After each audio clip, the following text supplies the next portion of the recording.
Halo semuanya, perkenalkan kami dari kelompok 3. Hari ini kami akan membawakan materi yang berjudulkan tentang Object Recognition. Kami dari kelompok 3 beranggotakan 5 orang. Yang pertama ada Ruth Elsie Aprilia Intan, kemudian ada Greti Adisti Pakpahan, selanjutnya ada Isli Angelika Tarigan, kemudian ada Marta Sofiana Gulo, dan yang terakhir ada Partogi JR Alpear Sitohang. Kita masuk pada materi yang pertama, yaitu apa itu pengenalan pola atau object recognition. Jadi, pengenalan pola dan kemampuan mengenali objek adalah sebuah kemampuan kognitif yang pada umumnya kita laksanakan dengan mulus, cepat, dan tanpa banyak usaha. Sebagaimana akan kita dipelajari pengenalan pola atau pattern recognition. Sehari-hari melibatkan sebuah interaksi rumit antara sensasi, persepsi, memori, dan pencarian kognitif dengan tujuan pengenalan terhadap pola tersebut.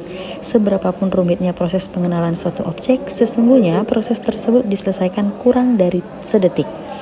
Kemudian ada teori-teori perseptual. Teori-teori perseptual, para psikolog yang telah mempelajari persepsi mengembangkan dua teori utama tentang cara manusia memahami dunia. Yang pertama ada constructive perception dan yang kedua ada direct perception. Kita masuk pada teori perseptual yang pertama, yaitu adalah constructive perception. Teori persepsi konstruktif atau constructive perception menyatakan bahwa manusia mengkonstruksi persepsi dengan secara aktif memilih stimuli dan menggabungkan sensasi dengan memori. Kemudian ada direct perception atau persepsi langsung. Persepsi langsung menyatakan bahwa persepsi terbentuk dari perolehan informasi secara langsung dari lingkungan. Lebih lanjut, teori persepsi konstruktif disusun berdasarkan anggapan bahwa selama persepsi, kita membentuk dan menguji hipotesis-hipotesis yang berhubungan dengan persepsi berdasarkan apa yang indera kita dan apa yang kita ketahui.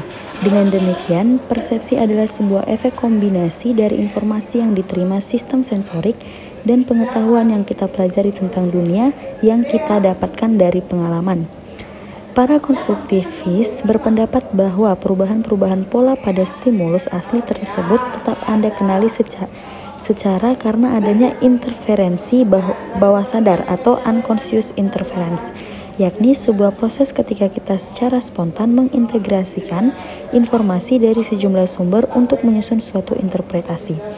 Contohnya, misalnya kita mempunyai teman dan kita telah mengetahui bagaimana bentuk wajahnya ataupun bentuk tubuhnya. Lalu suatu ketika kita melihat orang tersebut yang awalnya tidak berkumis, kemudian dia menjadi punya kumis, maka kita akan tetap mengenali dia karena kita mempunyai pengetahuan tentang dia sebelumnya seperti kita mengenali betul wajahnya. Kemudian ada persepsi langsung. Teori persepsi langsung menyatakan bahwa informasi dalam stimuli adalah elemen penting dalam persepsi dan bahwa pembelajaran dan kognis tidaklah penting dalam persepsi karena lingkungan telah mengandung cukup informasi yang dapat digunakan untuk interpretasi. Pendukung utama teori ini adalah almarhum James Gibson 1966-1979 dan para muridnya di Universitas Cornell seperti James Cutting yang menyatakan bahwa persepsi langsung mengasumsikan bahwa keanekaragaman lapisan-lapisan optik sama kayanya dengan keanekaragaman dalam dunia ini. Baik, saya akan menjelaskan mengenai pengenalan pola visual. Selain kedua teori umum yang dijabarkan sebelumnya, terdapat sejumlah teori spesifik yang meraih dukungan seiring berlalunya waktu, meskipun tidak semua teori tersebut mendapatkan dukungan yang seimbang. Teori-teori tersebut adalah teori komputasional, teori gestalt, pemrosesan bottom-up dan top-down, pencocokan template analisis fitur, teori prototype, dan sebuah bentuk gabungan dari teori persepsi. Lalu selanjutnya yaitu teori pengenalan pola, yang merupakan proses mengorganisasikan informasi sehingga memiliki makna tertentu. Terdapat 4 bagian, yaitu template matching theory, prototype theory, distinctive feature theory, dan yang terakhir ada gestalt theory. Organisasi subjektif. Otak menggunakan heuristik dan algoritma untuk memproses sinyal-sinyal informasi. Heuristik adalah penyelidikan atau perumusan. Heuristik adalah penyelidikan atau perumusan pikiran baru yang menuntun kepada penemuan sesuatu yang baru. Heuristik ini dapat dianggap sebagai suatu tebakan bagus berdasarkan aturan main yang berlaku, atau bisa disebut good guess based on rule of thumb, yang seringkali menghasilkan solusi yang tepat. sejenis ilusi yang menggambarkan cara pikiran mengorganisasikan stimuli visual sekaligus menggambarkan pentingnya pikiran dalam pengenalan objek adalah ilusi yang disebut kontur ilusoris atau illusory contour. Lalu yang terakhir ada teori Gestalt, yaitu cara kita mengorganisasikan dan mengklasifikasikan stimuli dipelajari oleh para penganut psikologi Gestalt selama awal abad ke-20, meskipun persepsi itu sendiri hanyalah sebagian kecil dari keseluruhan teori Gestalt. Organisasi pola atau pattern organization melibatkan kerjasama seluruh stimuli dalam menghasilkan sebuah kesan yang melampaui gabungan seluruh sensasi. Berikut ada 7 prinsip dalam teori Gestalt. Yang pertama ada proximity. Hal-hal yang saling berdekatan dalam waktu atau tempat cenderung dianggap sebagai satu kesatuan.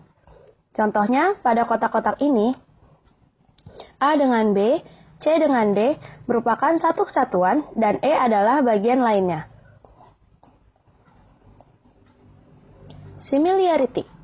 Hal-hal yang mirip satu sama lain cenderung kita persepsikan sebagai suatu kelompok atau suatu totalitas. Kita biasanya langsung mempersepsikan bahwa segitiga itu merupakan komponen berbeda dari satu kelompok. Closure. Hal-hal yang cenderung menutup akan membentuk kesan totalitas tersendiri. Biasanya bahwa orang cenderung akan menutup kekosongan suatu pola objek atau pengamatan yang tidak lengkap.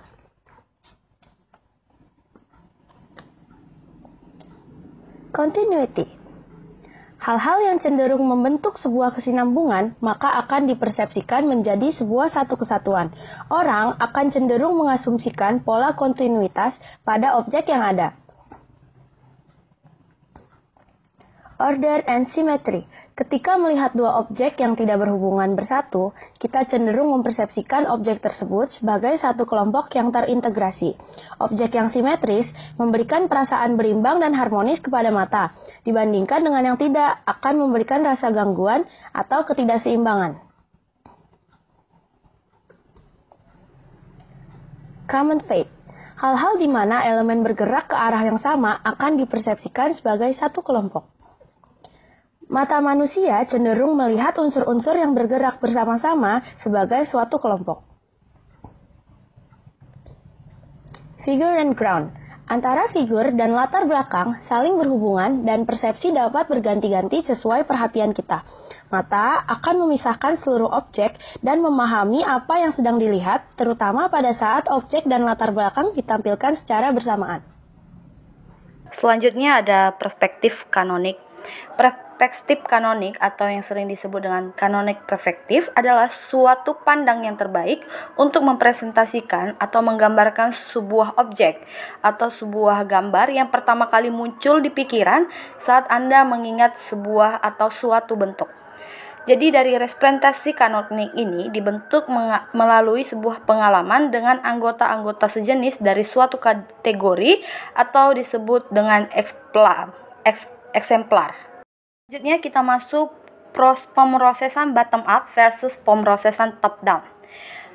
Pemrosesan bottom up atau yang sering kita sebut bottom up processing, yakni teori yang mengajukan gagasan bahwa sebuah proses pengenalan diawali oleh identifikasi terhadap bagian-bagian spesifik dari suatu pola yang menjadi landasan bagi pengenalan pola secara keseluruhan. Selanjutnya kita membahas tentang pemrosesan top down atau top down processing, yaitu teori yang mengajukan suatu gagasan bahwa sebuah proses pengenalan itu diawali oleh suatu hipotesis mengenai identitas suatu pola yang diikuti oleh pengenalan terhadap bagian-bagian pola tersebut berdasarkan asumsi yang sebelumnya telah dibuat. Kita akan membahas bagaimana proses pengenalan sebuah pola dari bottom up processing dan top down processing. Yang telah kita jelaskan tadi sebelumnya bahwa dari bottom up processing itu pengenalan pola atau bentuknya itu diawali dengan datangnya sebuah stimulus, sedangkan top down processing menekankan pada peran konteks, pengalaman masa lalu, atau harapan dalam mengidentifikasikan sebuah bentuk. Dari kedua proses tersebut diperlukan dalam menjelaskan pengenalan bentuk atau pattern recognition. Materi selanjutnya yaitu pencocokan template, di mana sebuah teori mula-mula tentang cara otak mengenali pola dan objek disebut dengan teori pencocokan template atau template matching. Dan di mana sebuah template dalam konteks pengenalan pola pada manusia merujuk pada suatu konstruk internal yang ketika disesuaikan atau dicocokkan dengan stimulus sensorik menyebabkan terjadinya pengenalan terhadap objek. D yang menganalogikan pengenalan pola sebagai lubang kunci dan kunci yang tepat. Ini mengajukan gagasan bahwa pengalaman sepanjang hidup kita telah membentuk sejumlah besar template dan masing-masing template terasosiasi dengan sebuah makna yang spesifik atau dengan makna umum. Baik, teori selanjutnya yaitu template matching teori. Template yaitu bentuk dasar. Orang sudah mempunyai template tentang suatu bentuk dalam memori untuk mengenali kita. Nah, tinggal membandingkan atau mencocokkan lalu menekankan pada bentuk nyata sama persis atau cocok. Teori ini tidak ditolak karena mempunyai kelemahan dan tidak memperhitungkan kompleksitas dan fleksibilitas. Teori Geon, yaitu sebuah alternatif untuk mengatasi kekakuan teori pencocokan template, adalah sebuah teori yang mempostulatkan bahwa sistem pemrosesan informasi manusia memiliki sejumlah bentuk geometrik sederhana yang terbatas, yang dapat diaplikasikan pada bentuk-bentuk yang rumit. Nah, konsep Biederman mengenai persepsi bentuk disusun berdasarkan konsep Geon yang merupakan kependekan dari geometrical ions. Nah, teori tersebut mengajukan gagasan bahwa seluruh bentuk-bentuk yang kompleks tersusun dari geon-geon tersebut. Analisis fitur, sebuah pendekatan terhadap problem bagaimana kita menyaring informasi dari stimuli rumit disebut dengan pendekatan analisis fitur atau feature analysis. Teori ini menyatakan bahwa pengenalan objek merupakan pemrosesan informasi tingkat tinggi yang didahului oleh pengidentifikasian stimuli kompleks yang masuk ke retina sesuai dengan fitur-fitur yang lebih sederhana. Pergerakan mata dan pengenalan objek, yaitu sebuah pendekatan langsung dalam analisis fitur adalah pengamatan terhadap pergerakan dan fiksasi mata. Jenis penelitian ini mengasumsikan bahwa mata membuat gerakan sakadik atau gerakan mata yang meloncat dari satu titik fiksasi atau tatapan ke titik fiksasi lainnya yang berhubungan dengan informasi visual yang sedang diindra. Distinctive feature theory.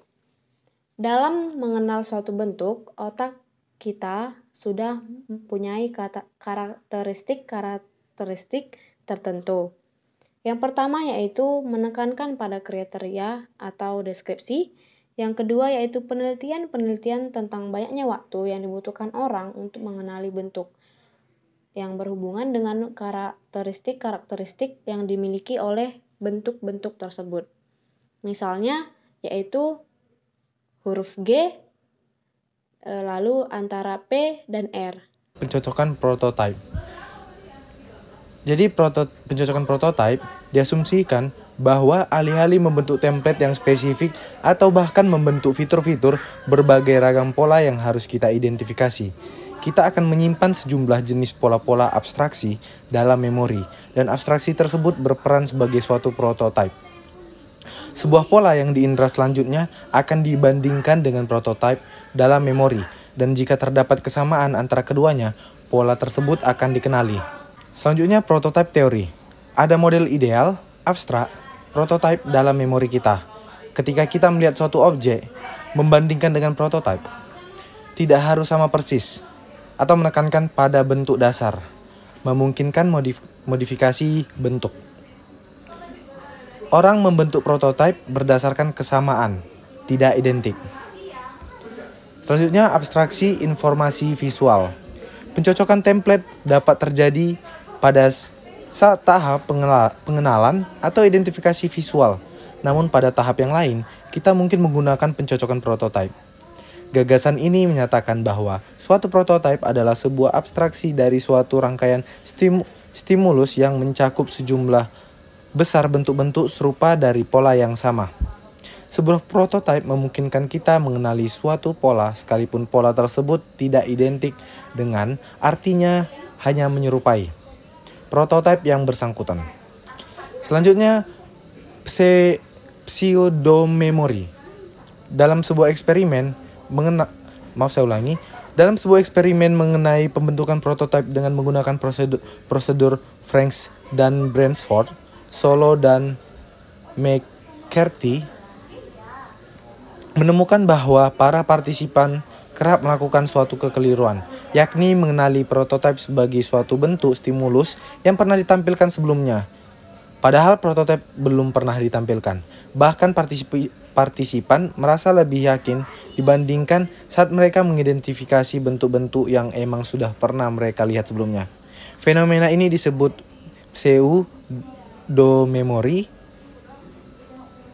atau memori semu. Selanjutnya, teori pembentukan prototipe.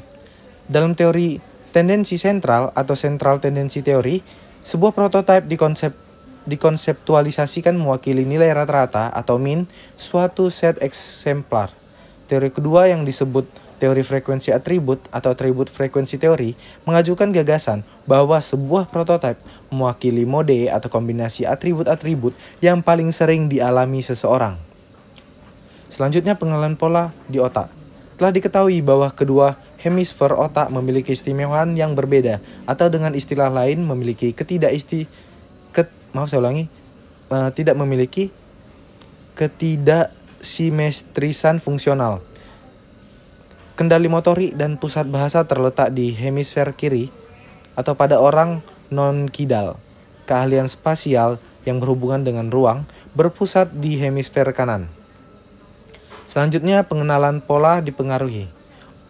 Yang pertama itu ada objek superiority effect, atau sebuah objek atau gambar lebih mudah dikenali apabila dirangkai dengan objek-objek lain dalam sebuah pariwisata. Yang kedua itu ada word superiority effect. Sebuah huruf atau kata akan lebih mudah dikenali apabila dalam satu kata bermakna atau kalimat.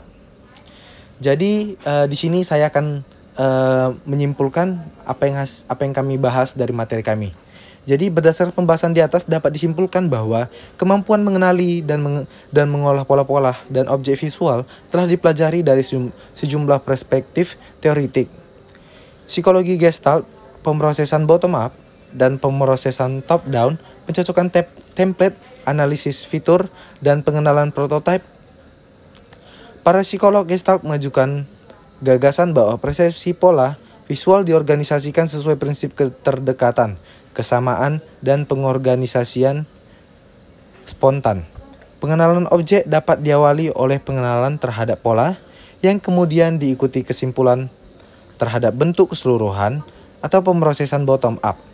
Namun dapat diawali pula dengan dibentuknya suatu hipotesis yang dibuat oleh pengamat, yang menyebabkan pengenalan terhadap keseluruhan pola dan diikuti pengenalan komponen pola top down.